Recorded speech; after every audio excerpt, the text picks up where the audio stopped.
Hey, coming up on the Cutting Edge podcast, we're talking in this episode about the fundamentals of wealth creation for physicians. Should be pretty interesting. Tune in. Check it out. For me, I'm very much, I'm here's a problem. Let's take care of it. I have a solution for that. Our goal when we opened was to provide the highest quality care that was possible at a price people could afford. I literally talk to physicians daily. Kelly, I can't even log in to see my own billing. I have no idea what's going on. I get a report once a month and nobody can explain it to me. I make it a point to train the physicians how to go and pull their own report. I'm going to be on the course reporting tomorrow afternoon. You are? I am. I'm going to follow Jordan Spieth and Will Zalatoris and Scotty Scheffler. I'm not really reporting, but I am going to go watch the park. Probably drink a couple beers too. Yeah, I might have a beer or two tomorrow afternoon. I mean, that would make my commentary even better. Well, everybody, welcome to the Cutting Edge podcast. Season 2, it's been, we had a little bit of a break here because of holidays. Memorial Day, did you do anything fun? Memorial Day, I actually, I did. I spent a bunch of time with my family. We actually helped clean up the parents, the in-laws' house, their backyard, because they're having a big 4th of July shindig. Fun. Spent a little time contemplating what Memorial Day is all about, thanks to our friends that carry the load. Absolutely. It was good. I'm sorry I had to miss that. What a great podcast that was, though. Oh, it was awesome, right? I mean, they ended up meeting their fundraising goal of over $2 million. That's just amazing and really so cool. Great. Yeah. Really cool. So, before we get started, let's give a few mentions to the folks that have helped us get here. So, Texas Assist, Surgical Assist Staffing, Carrington, it is Carrington Advisors. Carrington Group. The Carrington Group. I wanted to make sure I got that right. Carrington Group of companies, advisors, and Carrington Consulting. Yeah. Okay. Yeah.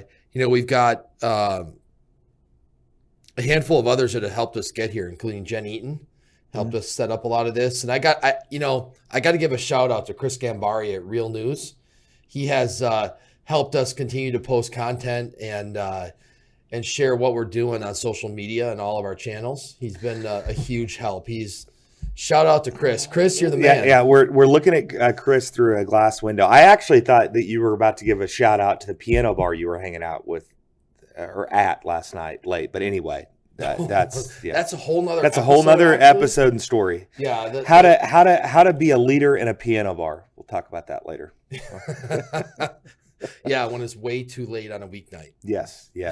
So the name of the podcast won't be the Cutting Edge podcast. That's no. That's we have to have some ability to bleep out certain words. So. Okay, all right. I mean, look, it's a podcast. So if there's any cussing that goes on today, I don't expect it. We're all adults. Well, I think we can handle it. You don't expect any cussing? Oh my goodness. Here we go. Yeah. So, hey, listen, you can find us a bunch of different ways. You can find us on LinkedIn, The Cutting Edge Podcast. Find us on Facebook, on Instagram, on YouTube, Spotify, Apple Podcasts. Lots of different ways to find our content and listen in. There's some really cool stuff that's gone on, and we've got some great guests coming up. So, without further ado, we're going to jump into this week's content and hold on a minute before you go though. Are you prepared to be the average Joe this week, sitting in that chair? I'm the best average Joe you've ever met. I know. I don't even know what to do with myself because now you're the expert. I've been so clueless for however many 20. How many, Chris? 20 episodes, something like that. Like 26 episodes. I mean, I've just been over here clueless, listening to all these people that are super bright. So I hope you guys can deal with me today. We'll see. Well, I tried to dumb it down today for myself. So, speaking from a client of the firm, no problem. Yeah, exactly. So, the topic today, Tyler, is fundamentals of wealth building for physicians. Mm-hmm. So, this is a super interesting topic for me, in that I've spent my whole career around uber successful physicians, right? Clinically incredibly bright, made some of the greatest advances in medicine, to be quite honest with you, when we start talking about the different specialties I've been engaged with. And yet, just like everybody else, physicians struggle with not the building wealth part of it necessarily, but really the managing and growing it and accumulating wealth. Making money is one thing. Yeah. Creating wealth is another. And I think it's a great topic for us to have at this point, because the economics of healthcare have changed so much. Every dollar matters now, right? It's not like, well, I'll just go see 10 more patients and make, $10,000 more. It's not quite that simple. Well, I anymore. mean, knowing what I know, I mean, you could go see 10 more patients and you start looking at your margins by the amount of volume you're doing, and you actually are making less money. You're staying open longer. So things have definitely changed in the environment for sure. Yeah. So, for me, this is really going to be led by you. I'm going to listen intently as best I can, because I do have a short attention span like a squirrel. And and we're not going to talk about your odds in the club championship this upcoming weekend at Prestonwood. I would like to think that they're better than the bookies are setting them as, but we'll see. We'll see. We got new equipment. We got some really interesting things going on, but I'll report back. Hopefully, I'll tell you what. When I win the club championship, I will bring the trophy and I'll have it here for our next episode. Wow! So you must be a dark horse pick. I don't know. I really don't know. I play very little with a 2-week-old and a 3-month-old and a 2-year-old at home, but feeling really good about this week. I really am. Free rolling, baby. Perfect. Well, listen, I'm going to hand it off to you, because I think, this is a topic, for those of you that don't know Tyler or haven't listened to any podcasts before, Tyler's a professional in the financial services space. In particular, his firm is a family office, and their sole purpose really is to help individuals accumulate wealth and meet goals. So, Tyler, this is all about you. I'm just going to listen in and hopefully ask some good questions along the way, and we get some great content out of it. Yeah, I'm hoping this is a conversation. I'm definitely not here to preach or try to say that I am the end all be all in this space. But here's the one thing that's interesting to me. I spent a little bit of time doing research on this idea. And by the way, I've been at this since 2008. Which, by the way, what a terrible time to start in the industry, right? I mean, the biggest economic meltdown of all time. But I did some research because throughout my career, regardless of where I was or before I started Carrington and went off on my own and really created something I think that's different and distinctive, there's always been maybe it's a stereotype, maybe it's I don't know. It's a perception that doctors don't make good clients, or that doctors don't, or physicians don't manage their money very well. And so I thought to myself, I'm gonna do a little research on that for myself before I make any type of judgment. And I feel like what you read online, which is about like everything anymore, is either about half true or fake. I don't know. Which one? But I think that when I think of doctors, whether they're a physician with a hospital or they are a private practitioner with their own business, instead of maybe throwing you in this basket that you're a bad client because you're a doctor, I want to say that maybe you're a bad client because you're a business owner. And you're probably looking at me right now, what you are. You're like, what do you mean? Huh?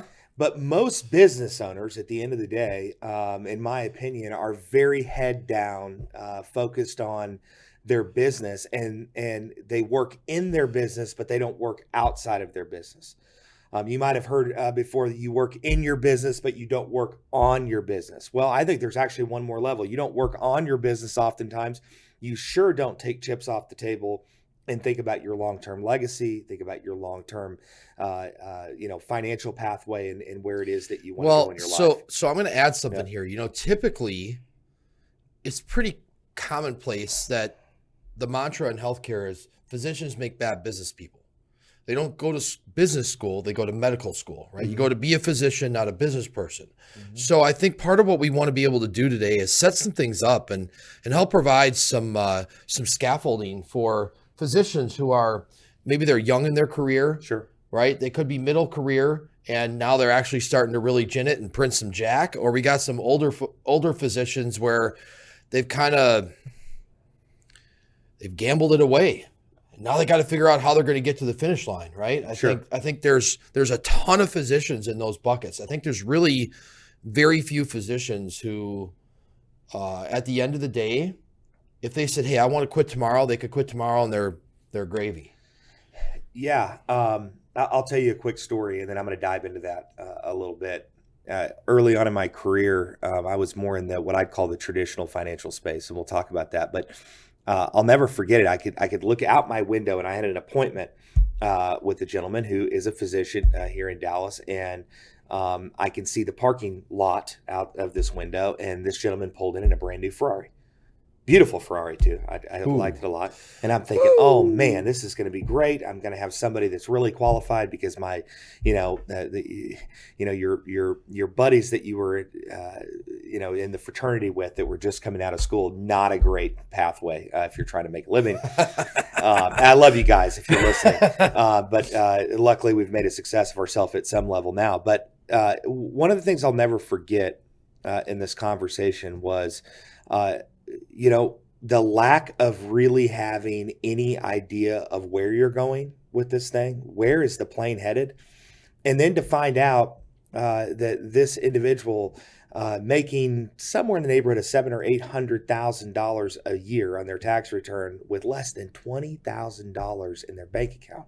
Oh my God! Driving a Ferrari outside, yeah. Come on, 100% true story. I honestly, I had to bite my tongue. It was a very humbling experience, and I said, I don't think you're a fit for the firm. I didn't even have a firm at that time, but I said firm because it sounded good, but it's made me think for a long time. But to your point, CJ, I think of physicians. Okay. What are the two things that we have on our side? This is very basic core financial planning. We have to have time and money, right, to be able to go where we want to go. Well, the first thing that goes wrong for a young physician is what? Time. I mean, you finish up residency, you might be anywhere between 30 and 35 years old before you are even in your income earning days or even beginning to embark on that potential. And before you go there, I you said something while we were preparing to start the podcast. When you get in the plane with American Airlines, you don't get in the plane and go, I wonder where we're going to go. Yeah. Where are we going to land? We're just going to crash when we run out of gas. No, you said keep the end in mind. And all that you do, keep the end in mind. Yeah. Right? We know that when they're doing surgery or when they're treating a patient, there is an end result that they are seeking to accomplish. So Tyler, why do very bright healthcare professionals often miss this particular piece of it? And how critical is it for them to establish that? And how do they go about it? It's a broad question, CJ. I mean, there's a lot to it, and like I said earlier, I mean, you can jump online and come up with all these what I think are somewhat shortchanged reasons. But at the end of the day, going back to the idea of beginning with the end in mind, and what I'm wanting to do today is come up with some commonalities around health and wealth, because there is a lot of similarities to having good health and good wealth. But if you don't know where you're going, as you said, you're going to end up someplace else. And before I dive into this idea of beginning with the end in mind, you mentioned an airplane. We don't get on an airplane and not know where we're going. Do you know the story about the commercial flight that was at altitude, and then all at once that big boom and flashlight went off and startled all the passengers? You know that story? No. Yeah, and this flight's flying along, and life is good, and everybody's happy, and then people are just shaken by turbulence and this big flash of light, and really this big boom. And a few minutes later, the pilot came over the intercom and he said, "Folks, I'm sure you're aware that the aircraft has been struck by lightning. And the bad news, or he says, and I'm sure you know that there's good news and there's bad news. And so he said, what would you like to hear first, the good news or the bad news? And of course, everybody says, what's the bad news? So the bad news is that our GPS was hit and we have absolutely no idea where we're going. We are lost. Of course, everybody says, well, what's the good news? And Pilot says, well, the good news is we're making pretty damn good time. And I always think of that. It was so funny. You said this this idea of getting on an airplane and we don't know where it's going. And one of my mentors, who's a CEO and a member of Vistage, which is the largest CEO community in the world, he always said we have to set expectations. And I think what happens with physicians or business owners is that we don't have clear expectations for where we want to go with our life. And so Tyler, setting expectations, right? Like we can say, well, I want to make $10 million in my career, or I want to make $20 million. I mean, let's talk about the setup. Like, what's the journey like when somebody kicks off and says, I want that? How do you take that conversation and then create some structure around that conversation to think it comes down to desired outcome at the end of the day. I mean, you sit down with somebody and whether it's $10 or $10 million, what is the desired outcome for those dollars? And I think we'll get into it in a little while, but I think it's more than just a money conversation. But I think really getting clarity and perspective on what's important to you in your life, and really long term, what do you want your legacy to look like, is a big core driver to this. It's CJ, it's a lot like building a house. I don't know very many people that have built a dream home without sitting down with an architect to put together a blueprint. I mean, do you know? I mean, do you know very many houses that are built without a blueprint? Doesn't happen. It doesn't exist. And so I think the first key is having that dream session. And then the next key is the creation of the blueprint around that dream session. And then from there, it's, how do we get the house built? And then how do we maintain that house for the rest of our life? And I think that's the key piece that gets missed for sure. How often do you think high income earners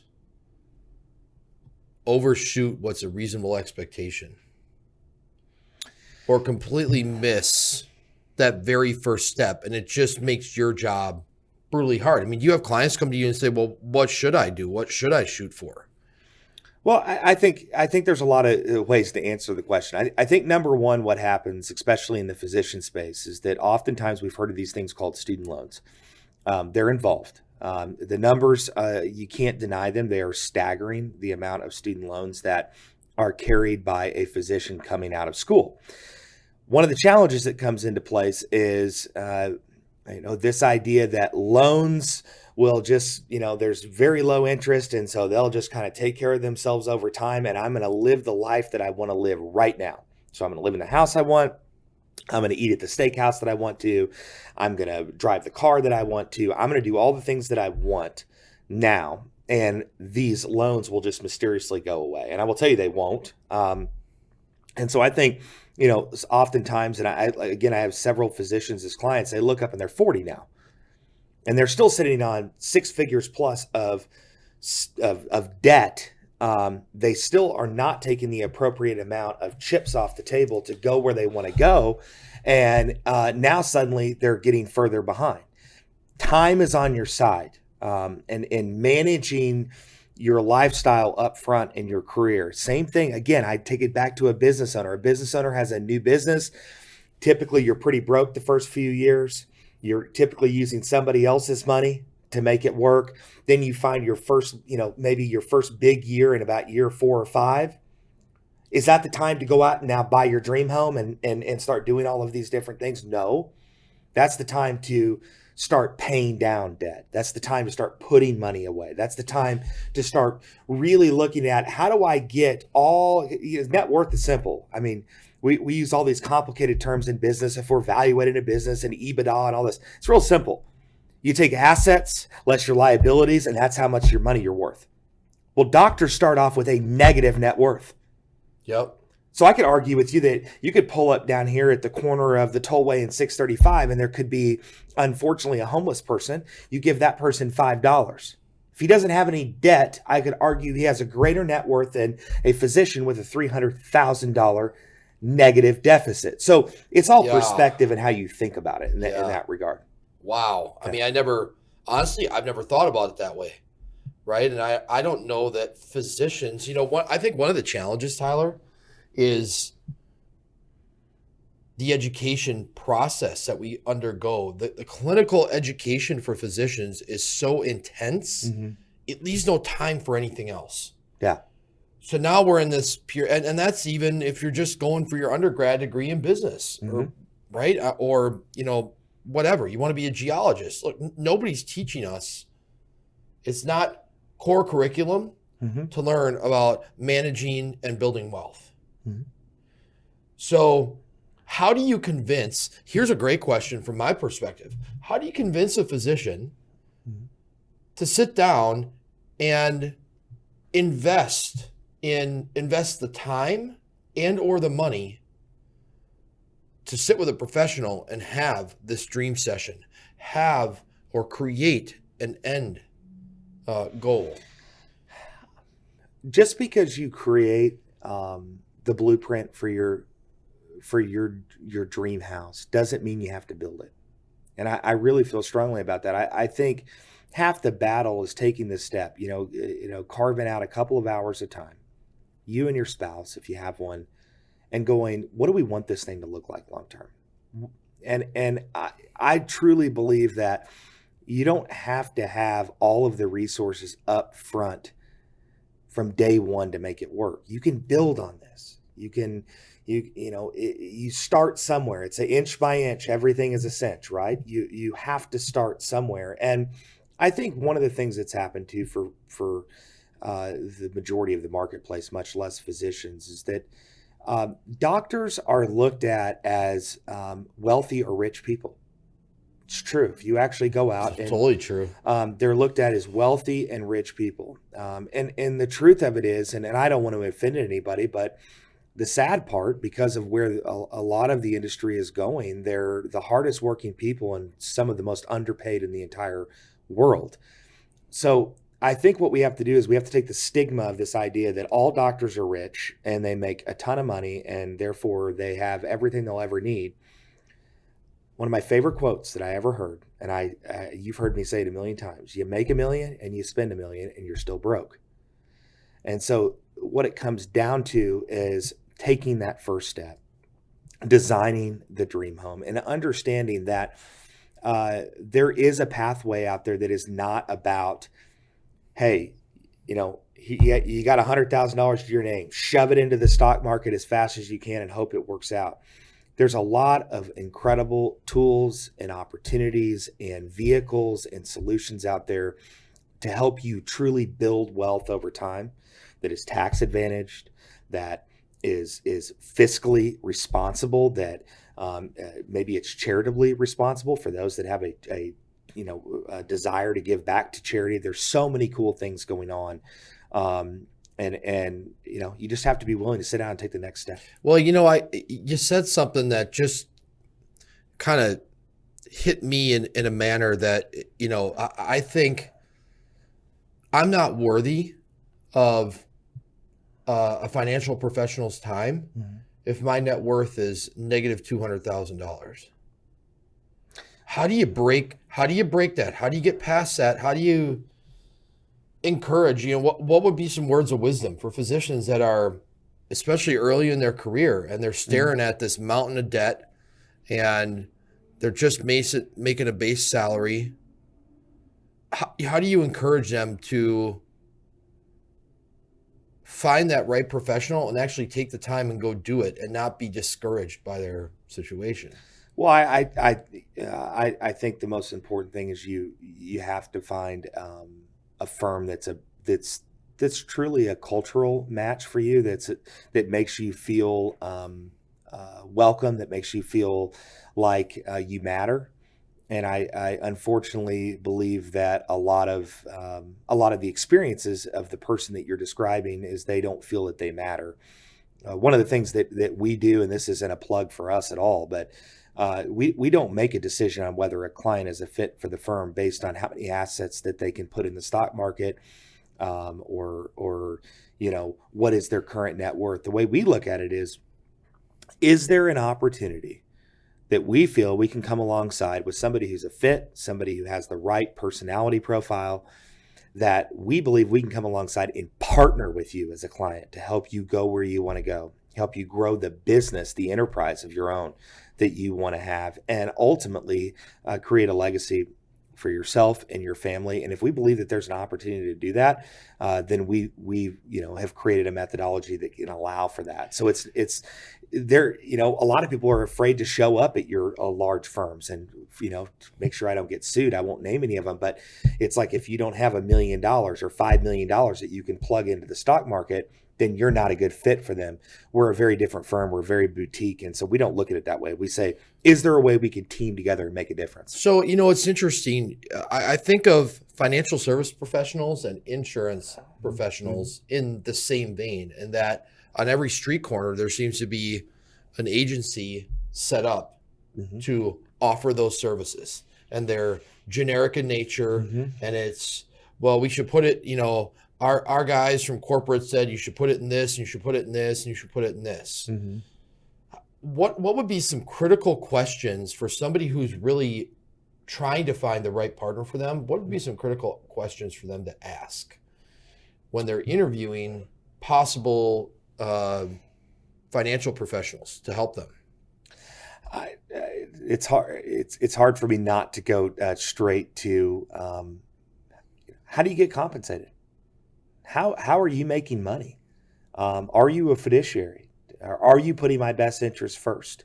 What kind of services do you offer? Is this a comprehensive firm that is going to address everything in my life? You got to slow down. I got to take some notes here. Yeah. Did I ask you all those questions? Yeah.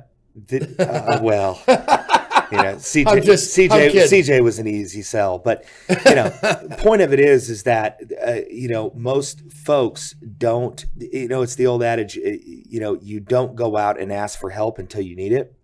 What I would say is that before you need help, go get ahead of it and sit down, get a game plan, be the 1% that does it differently, and I promise you.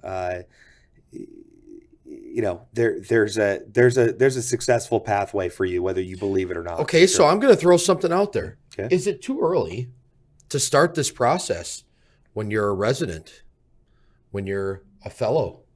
You're not even into your own private practice yet, right? Because we know that people graduate from undergrad, they go to med school, and all of a sudden they've met that right person, and boom, she's pregnant, or the family's pregnant, and we're third or fourth year med school or just starting residency, and we've already gotten married and started a family. I mean, I want to make sure that we address that, because I think there's a little bit of stigma to that residents and fellows and medical school students maybe don't think they're worthy. One of the things that I find so incredibly interesting, I'm glad you brought this up, and I have this conversation, by the way, with a wide spectrum of people. I've had this conversation with, a family with a household income of $250,000 a year, and I've had this conversation with a business owner making $10 to $15 million a year. Okay, and there's always this pushback over a budget, and I'm going to bring this back around to your question. Okay, but I always ask the one question. If you're a business owner and you're making $15 million a year, or you're an employee of a company, or you're self-employed, is there really a difference in whether or not you should have a personal budget for yourself or you should have a personal budget with your business? And I always get kind of a cross-eyed look. I don't know what you mean. My next follow-up question is would you ever run your business, Mr. $10 million, $15 million top line a year, without an annual budget, without financials? Without forecasts? You know what the crazy thing is? I know physicians groups that generate $6 to $10 to $15 million a year, and they don't. Right? So how do you convince somebody like that that's just flying by the seat of their pants because life is coming at them so fast to slow down, figure this out? Well, I mean, CJ, at some point in time, I mean, there is a bridge you have to cross with fit. There are, some folks, they won't ask for help until it's never too late, but they won't ask for help until, they go, man, I wish I would have done this, 15, 20 years ago. But to your residence question, the answer is it's never too early. How is it possibly too early to sit down and dream and think about the things that you want to achieve for all the hard work you've put forth in your life? How is there ever a time that's too early for that? Okay, so I'm going to ask another question. Let's take the opposite side of the scenario. I'm 45. My kids are 13, 14, 15, 16. Mm-hmm. Is it appropriate for me to bring my kids in and have a conversation with you if you're my family officer or financial planner? Like, should that be something I should be pushing to do with my children because there's an opportunity to pay it forward? I mean, how do you feel about that? So we are pro getting the entire family unit involved. For families that say, hey, ultimately, here's how we want to pass on our legacy to whom we want, how we want, when we want, and they do it with intentionality, they have great success. But 9 out of 10 families don't do it that way. So the earlier we can get kids involved and teach them the value of saving, the value of being fiscally responsible with their money, the value of how to spend money. Believe it or not, there is a way to spend money and spend it responsibly. That's interesting. That's right? a huge piece because we're dealing with that. I have a daughter who's going to be going to college here in the fall, and deathly afraid. Like every dollar, every nickel she's making, she's shoving back. And then she needs to put gas in her car and she's saying, Dad, can you Venmo me $70? When she's got $15,000 in savings, right? Mm-hmm. And I'm like, you earned it. Now you got to pay your own bill, right? So that's a whole nother conversation, a whole nother topic. How to save, how to earn, and how to spend. Correct. There is a behavioral piece to all of those things that we take for granted. But to simplify this a little bit, because I know these go fast and we're going to start running short on time. I think there's 3 core pieces of this. Number one, you got to get clear on where you want to go. And I know, by the way, some of this sounds very trivial in kindergarten, but I promise you it's just not prescribed to. But we have to get clear on where we want to go. We have to begin with the end in mind. We have to know what our desired outcome is and where we're headed with that. Number 2, you have to have a plan. I don't care who creates it for you. I don't care if you create it yourself. I'd rather you create it yourself than not have one at all. Okay. It's just like getting on the aircraft with no GPS. That's right. And the third is you have to have a team of experts that come around you and help you implement that plan to give you the highest probability of going where you want to go. The simple truth is this. When I go to the doctor and I have a knee pain, the doctor gives me advice as to what I should do about that, right? Now, I could go home and I could spend 6 months studying this exact thing that the doctor said to do. And I might be able to come up with an alternative plan for how I'm going to fix it myself. But the reality of that is twofold. Number one, am I going to get to the result that I'm looking for? Probably not. And number 2, is that the best use of my time? And I think the number one thing that doctors and physicians and business owners down the line have to understand is that by offloading the things that maybe you know how to do them, but offloading things that you don't have time to do ultimately frees you to have the quality of life that you desire. And this is about quality of life. 100%. I mean, look, we could talk for hours about this stuff, right? Mm-hmm. My final question for you is, if people want to have a conversation with you, right? No obligation, no, it's not like going to an attorney where they're tracking every minute, right? How do they find you? Yeah, I mean, I'm easy. I mean, most of the people that are watching this show know CJ. So if you really can't find me, you just text CJ and he'll get you connected with us. But you can go to our website, carringtonfo.com. You can call our office, which is easy to find. You can hook up with me on LinkedIn. I'm an avid LinkedIn guy, so I'm always chatting with people and commenting on things. but I would encourage you. It's one of my. It's probably the most valuable thing I get to do, and one of the most fun things I get to do is our first step with a family is called the bridge conversation, and it takes. You've been through it. It's anywhere from 90 minutes to 2 hours. Matter of fact, I think there was some emotion shed in the room during yours, which is very, very normal. Yep. There's a lot of things that we'll sit down and talk to with phones off, computers off, watches off, all this stuff that we have. And you really get to get focused and gain clarity and perspective on what's important to you in your life. And I just encourage you to take the opportunity to do that. You bring nothing with you except yourself and your spouse, if you have one, and an open mind and your thoughts. And let's get it down on paper and see if it's a fit. And if it's not, that's good too. But the very least, I think you'll walk away with great value knowing, hey, I took the time to at least explore what I want this thing to look like long term. Awesome. Tyler, can't thank you enough for leading the conversation. This is a critical part of us educating our healthcare community. And look, this isn't just for physicians, right? I would tell the audience here that, you're an executive, you're an administrator. If you're an MA, it doesn't matter, right? This is fundamentally, this is for everybody. And I would like to just say this, CJ, and I mean this from the bottom of my heart. I've had some amazing things happen to me, and one of the reasons I wanted to do this podcast. Some amazing things happened to me in the last, call it 10 years of my life, with family members and losing a child and various other things. I'm telling you that the healthcare space is the most underappreciated space in the world, and I really deeply hope that we see some legislation, some things change, so that life is a little easier for you, and that a little bit more respect is put out into that space. And I just can't tell you how grateful I am for the amazing men and women that have served my wife and myself and extended family in some really difficult times. And I just feel like they're undervalued. And so it's been a pleasure to be a part of this podcast, and looking forward to continuing on with you. Awesome. Yeah. Well, folks, for this week, we're going to wrap it up. 45, 50 minutes. It's been a great conversation. I'm not sure what we have coming up next week, but I suspect we'll leak a little something on our guest for next episode, because it's pretty compelling. So awesome. Tyler, thanks again. You bet. Find us on LinkedIn, find us on Facebook, find us on Twitter. Every way you can connect with us, we'd love to meet with you. Thanks. For this week, that's all we got. Have a good week. Bye.